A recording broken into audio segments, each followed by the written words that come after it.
नीति प्रवीण निगमागम शास्त्र बुद्धे राजाधिराज रघुनायक मंत्रिवर्य सिंदूर चर्चित कलेवर नेष्ठिकेन्द्र श्री राम दूत हनुमन हर संकटं मे सीता निमित्त जरघुतम भूरि कष्ट प्रोत्सारणे कक सहाय हतास्त्र पौध निर्दग्धया तु पतिहाटक राजधाने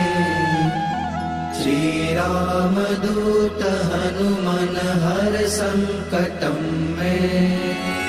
दूर्वार्य रावण